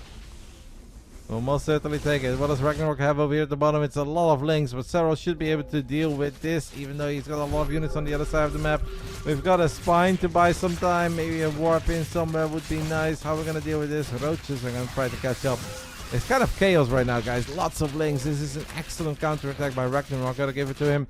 But muta-wise, we should still be in a bit of a pickle. What is our Phoenix count at? 9. We have High Templars as well. I don't know where. I'm gonna keep an eye on these mutas because they are really deep. I would love to see Trigger maybe start working his way through these mutas. We don't have any impulse crystals, which makes it harder. We're gonna bleed out a couple Phoenix. We're gonna bleed out all the Phoenix. You don't love to see that. So we lost the base and we lose all the Phoenixes. Maybe we should have gone for any impulse crystals a while ago, because this is the most successful muta attack that Ragnarok has had in this game. But we do have a big army on the other side of the map. Even though attacking into mech with Roach Hydra is never ideal. We had a couple of lurkers in the center of the map for Serral, getting a lot of Zerglings for free. It's Hydras working their way through this planetary. Let's get this planetary. We do get it. Alright, we have killed every single muta, so that is good. Ragnarok just running around with Zerglings. Lings are going to be annoying, but Lings won't win this game for them. And Serral is making some very good progress. And now it's Trigger who's going to try to get some value from his ground army too. Archon, Stalkers, Zealots, mutas not good enough to fight this. I think enough Stalkers, enough Archon, and we have a Storm Supporter too as well in the mix. These Lings are going to be dealt with. We are all over them. Trigger and Serral are playing a marvelous 2v2 to keep us alive in this clan war. As a storm lands on the mutas are going to try to find a moment to jump on the Archons and Stalkers, but good luck with that. Now a couple of unsieged tanks are going to push us back. World of Tanks, baby. Hashtag roll out. I did some observing for World of Tanks esports once upon a time. You could say that is when I truly peaked when it comes to my esports career. Couple of tanks will siege, but the Phoenixes are here, so they can lift one of them. Muta count has gone up a bit. We have some lurkers. Would be nice to see these lurkers come in handy. Trigger has been losing a lot of supply and obviously took a bit of an economic beating. I say that, but he's got 86 freaking probes, so he lost a bunch of probes, but he's built even more probes. Another power bomb is going to land. All the mutas are dead. The Corruptors are dead. And all that Bunny really has is a couple of tanks and Hellbats, but this is such an immobile army. It's so slow. Never mind, the mutas are not dead. All the mutas are back. 25 of them in total. It was just the Corruptors going for a little adventure as they flew over the Hydras and the Viper. Serral still has Roaches and Hydras in enemy territory. What a chaotic 2v2. It's a very, very chaotic 2v2. I still feel pretty good about everything, especially that we got all the Corruptors for free. And Trigger is now rich enough to even build a fleet beacon. And a couple of Tempests. Tempests are going to be lovely against the tanks and Hellbats and Vikings and Thors. If we get a bunch of them. Serral doing a really good job and still getting some value out of his Nidus network. Just wondering if he can make some progress into the natural, into the main base of Bunny. Bunny does have a few tanks here. Bunny has a decent amount of units. This might not be the attack that Serral was hoping it would be. There's a bunch of Zealots are confused on where they have to go. What a fun game. A very chaotic, fun game as the mutas will take care of these Nidus networks. Let's get more Vipers, man. Vipers, Vipers, Vipers. If this man... Oh, we've got Trigger and all his zealots getting on top of a planetary. We get a tank. I don't know if we get the planetary. We're going to have to kill a lot of SCVs. But we are killing SCVs. So we might just get the SCVs and the PF. It is somewhat of a close call as all the mutas show up. The planetary is so close to dying and it doesn't die. It's a little bit brutal. But it's alright. We can finish that job later. With 86 probes, guys, and 13 gateways, Trigger can definitely throw away a couple of gateway units, as the mutas have found a fight that they like against the Hydras of Serral. So Serral loses a bunch of Hydras, as we really just need to get some Vipers again. Parasitic Bomb is the worst nightmare of all these mutas. Well, the absolute worst nightmare is a Parabomb and a Fungal. The mech army of Bunny is making some progress, and that's still going to make this a bit scary. Serral is finding really good damage on the other side of the map, as he's kind of crippling now. But we want to make sure that Trigger doesn't lose everything. Trigger cannot fight this army without any support of Serral. This is so difficult. A couple of Serrals will cause some friendly fire. What a game. This is so chaotic, as the mutas are going to town on one of the bases of Trigger. So we no longer have 86 workers. We have a little less. Serral's still picking up bases and workers and infrastructure with his little Roach Hydra Lurker hit squad. As the muta count is 25. Where are the Vipers? Here are the Vipers. Parabomb. No, we cannot get in range. It's looking really good now. It's looking really, really good. Ragnarok is crippled. He has lost so many drones. He's lost a lot of bases. All that he really has left, I want to say, is 25 mutas, but that number has dwindled to 22. This army is a bit of a problem. But there is also a very big problem on the side of Bunny, and that is that it's so hard to move this army forward, as the mutas have gone for the Archons. Here are the Vipers. There's one Phoenix in the mix, and Parabomb for every single muta. Good luck splitting against this. Not even Shin is going to be able to do that properly, as he loses most of them. One last cleanup, guys. Well, we've got a Tempest as well. The Tempest is so lovely. Let's not lose it against the Vikings. It's a shame if we lose it. The shield battery is trying to save it. We do lose it. Serral is still attacking. It just seems that Trigger and Serral says, you know what, our army is more mobile. Our army is better in a base trade than your army. You're going to have to siege on siege, siege on siege, siege on siege. It's going to take forever, and the Hellbats can't really do much there. So, very, very slowly. We are just killing way more than they are killing. Serral is really freaking rich. That's obviously very nice as well. Because it was mostly Trigger who was battling in the beginning, and Serral was just able to macro up. And if Serral can just do his thing for the first 5-8 minutes of a game, you know, life is good. The Zealots and Archons are fantastic when it comes to base trading, and they will base trade. I think the main base is dead. I think all the bases are dead. We might just be able to eliminate them at one point. But I feel like there's also a world where we can just fight this army. There is a moment where we can turn around and fight this army. It seems like that's not really the game plan for now. Still a few mutas remaining. They're annoying. And Ragnarok really has nothing anymore, guys. Ragnarok's army is 6 mutas. So it's basically Bunny against Team Basilisk. And he's gonna have to make his way through storms, warpins, tempest, you name it, vipers, lurkers, DTs soon as well. Oh, the DTs are goated, right? Because there's no detection. There is detection. Where's obviously. I was excited. For a split second there, I was like, DT! Never mind, there is detection. But what there is not is a main base, and honestly, they're running low on structures. These drones, guys, they need to start warping in stuff. Bunny? Guys, you guys are gonna get eliminated. Alright, they know that they just simply cannot win this base trade, and we win our second 2v2 of the clan war. We are 2v2 experts over here, and we are going to an ace match. Ah, that was sick. So the rules of this clan war, guys, are that you cannot use Reynor again, because Reynor has already played twice. So as ace players, we can use Serral, Trigger, Goblin, or me. I mean, is it time? Let's go. Fun clan war.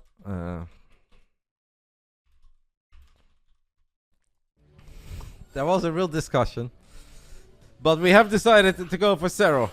It is going to be Serral versus Ragnarok in the ace match. I'll let you guys in on a little secret. Serral said, let's think about this. I'm like negative win rate in this league. I think we should think about it. And then the other boys are like, what do you mean think about it? Just go, go, go. And he's like, but they're probably send a Zerg. What about Goblin? And Goblin is like, what the fuck? He's trying to make me to play over here. Go ahead and do it, Jonah. No, the ace match is a 1v1, and it cannot be someone that has already played twice. So it cannot be a hero for them, and it cannot be Reynor for us. So it is a Serral versus Shin, a best of one for all the marbles. Serral is our Finnish Zerg, and Shin is our Korean Zerg. 5 minutes.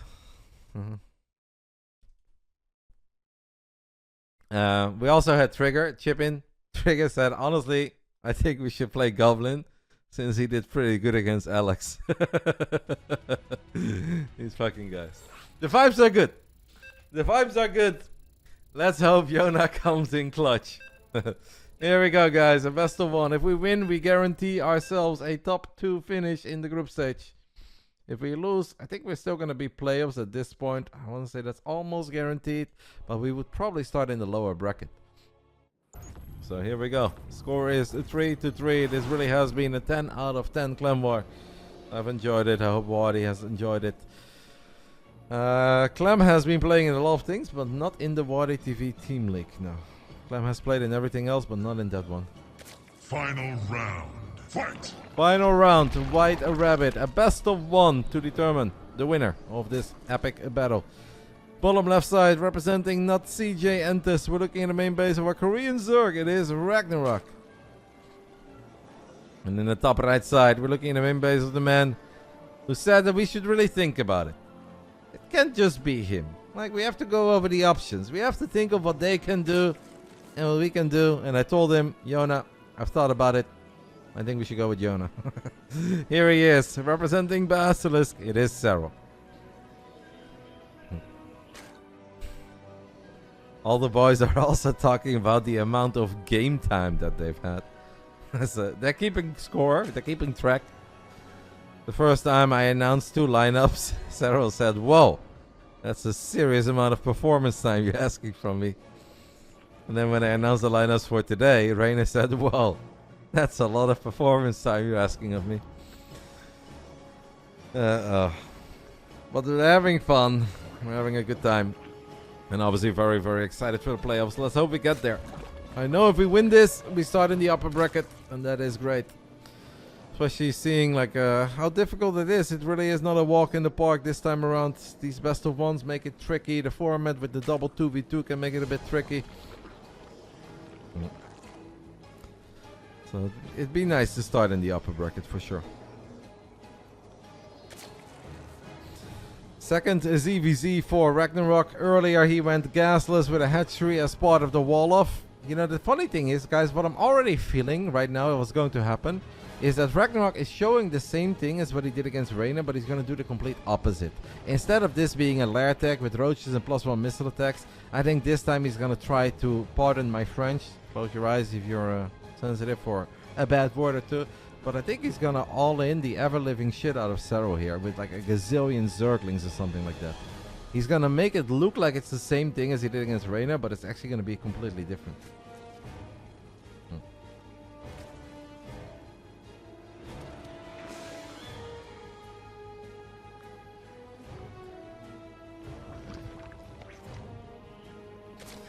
Serral does have a Zergling speed on the way. Serral has seen the hatchery that is part of the wall-off. For now, Ragnarok is not really showing us. Could this be a very quick lair as well? But there's an Eva. I don't know, we'll see. Could this be +1 melee first or even +1 carapace? No, it's the lair. Alright. So Ragnarok is going to go for a really, really quick lair. No Roach Warren yet. It could also be something similar. Kind of thought it'd be same but different. We'll keep a close eye on everything. Serral's also dropping his Roach Warren. Ragnarok is obviously going to take a little bit of a worker lead. I kind of feel this is a very quick Spire. I think it's Spire. If I have to guess right now, I feel like it's Spire. Sticking with the initial read of it looking the same but it being different. Obviously, you want to show that the Evo Chamber is researching because you don't want to make it too obvious that this is a 2-base Spire build. And since Serral's lair is always going to be a bit later, it's very difficult for Serral to scout this. Did catch a glimpse. Good job with the Zerglings there on Serral's side, because Serral had his links here, so he saw the drones pop. It is a roach speed. Couple of roaches on the way.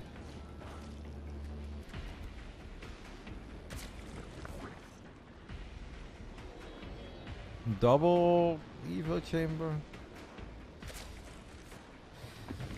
It's obviously scary for Serral. These two have a lot of history as well. Let's not forget that the year that Oliveira won the Intel Extreme Masters Katowice, it was Ragnarok who stopped Serral, who was the overwhelming favorite to win that edition of Katowice in a pretty bonkers ZVZ series. With that game on altitude that left so much to be discussed. Some people saying he was dead, other people saying he was winning, other people saying that he should have at least tried. It kept the Starcraft 2 community up in arms for quite some time. And back then, of course, it came off the back of a lot of crazy builds and a lot of crazy openings of Ragnarok. Serral continues to be active with the links and sees there are a bunch of roaches. And obviously a bunch of roaches can often lead into an insane amount of roaches. Serral has a 13 drone lead, which does scare me a little bit. If we build nothing but roaches from here on out, maybe we're okay. Serral is going to scout with his Overlord, which confirms to us that he's also still worried about something else other than just roaches. But for now it is just a crazy amount of roaches and ravages. Serral needs to scout as quickly as possible. He's going to see a bunch of roaches here. He's going to move this Overlord. Has not seen the ravages yet. He's going to see them now with this. Nothing but units. Maybe even a spine. Anything. Nothing but units is what we need on the side of Serral. This is it, guys. If Serral has a good hold like he has done so many times throughout his life, I want to say that we are the winners of this clan war. It is going to be difficult because Ragnarok is coming in with a crazy amount of roaches, a crazy amount of, well, not the ravages, but he has a couple of ravages, but he's got +1 missile attacks. So Serral is going to be forced to defend with queens. It is going to be difficult. We may even be forced to pull the drones at one point because these are +1 roaches for Ragnarok. Serral does not have an upgrade. We need to avoid the corrosive balls. As good as we have ever played dodgeball in our life. Every second that goes by, the longer and longer and longer this battle goes, the better it will be for us. As long as it is a battle, but we are bleeding out queens, we are bleeding out some roaches. Serral is 10 seconds away though from getting his hands on his own missile attacks. And then he should be able to pump out enough units to stabilize. Ragnarok is actually droning behind this, which I love to see. It's a hold. We have lost a lot. We've lost even more roaches than Ragnarok did. We've lost 3 queens, but it is a hold, and that makes me feel immediately very, very good about where we are at in this game. Current queen count though is 2 against 1, and Ragnarok does have a slightly quicker +2 missile attacks, or quite a bit quicker even. So it's far from over. It was a painful hold. I wouldn't say we are crippled. It's close, it's competitive. Yeah, it's very tight. I know, Reynor. I know it's tight. But Serral did have quite a bit more income for the longest time, and even after that fight was still mining a little bit more. Has more roaches on the map, and we obviously know that Serral is excellent when it comes to roach versus roach, roach ravager versus roach ravager. As long as the numbers are somewhat comparable, I like it. What I am worried about though is the next window that Ragnarok has created for himself with that quick +2 missile attacks. We're basically gonna run it back. This time we have less queens to help us out defensively. Reynor pointing out in the chat he doesn't like the Overlord speed, and yeah, with that I would agree. Serral is worried right now. This is a bit similar to what happened against Rogue, right? Serral is thinking about a lot of other things than what is actually happening, and that is just round 2, the second wave, Coco's very famous second wave, and Ragnarok is gonna take full advantage of him having +2 missile attacks and Serral not having it. Ravager count 8 against 7. It's gonna be a difficult hold once more, perhaps even more difficult than the first. But I'm going to throw out a cast, a cliche for you guys. If anyone can do it, it's our guy. We do have defender's advantage. We're going to have quicker reinforcements. And we are a minute or so away from our own +2. Ragnarok thinking of going for the rocks there. And Serral jumping on that opportunity immediately to kill some roaches for free. Serral's getting a lot of shots off for free. I love this. I would like to see Serral stop building drones, man. Like, can we just make units, matey? We need units and we need them now. Serral's even dropping a Spire. Our man, he's bananas. Overlord speed, drone, spire. Like, Yoda, can we just focus on surviving, please? We just need to survive, mate. Alright, the unit movement defensively is good. We are eating a couple of corrosive balls to the face. So far, is so good. Earlier, it was Serral who lost like 5 roaches more. Now it's already Ragnarok who has lost 6 more, guys.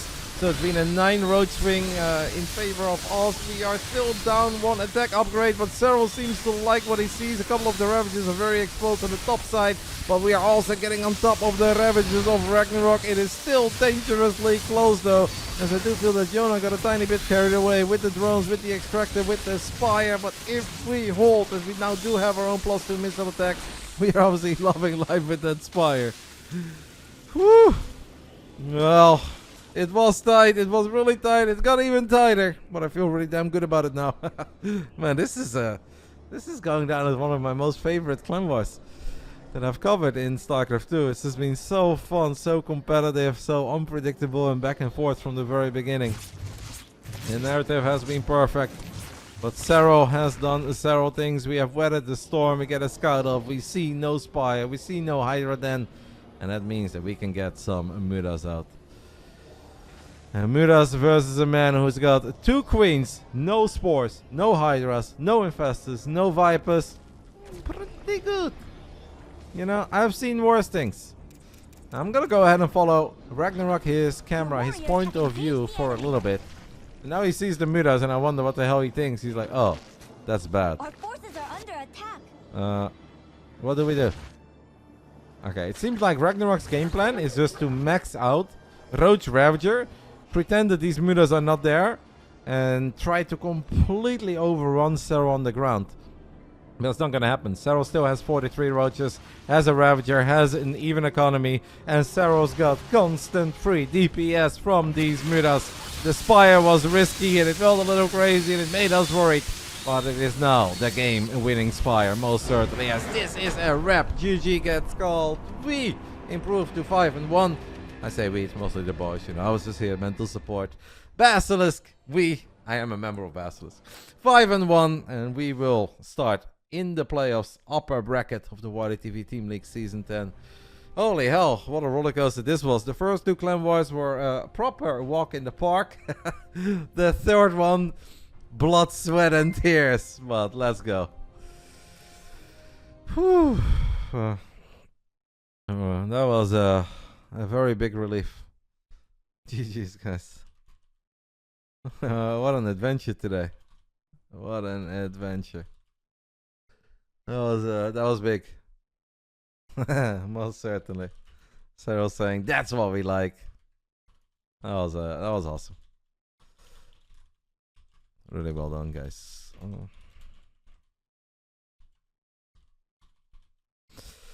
Whew. I want to take a look at what Wardi has to say about all of this, because I can imagine that he also thought that was epic. Alright, let me take a look at the standings. Side 2 and Tuesday, they actually have some important matches to play. So yeah, we've got some of that to be figured out, basically. But yeah, that's coming up on Tuesday. Tomorrow, it's WardiTV Mondays, because it's Monday. So believe it or not, we do the Monday Cup on Mondays.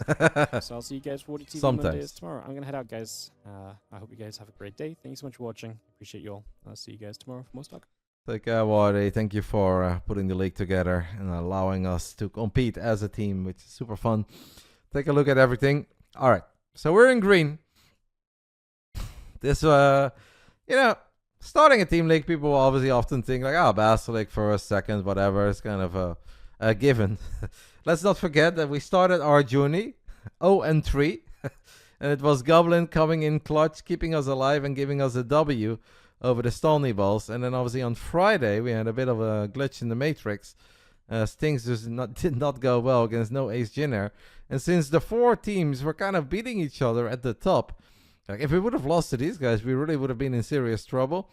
And if we would have lost this last match, then it also gets a bit weird, because instead of 5-1 it's 4-2. Then these guys are 4-2, and I don't know, it would have just been kind of stressful, and it would have been a bit of a cluster to figure out where we ended up, and it could have very well been in third. So I'm happy.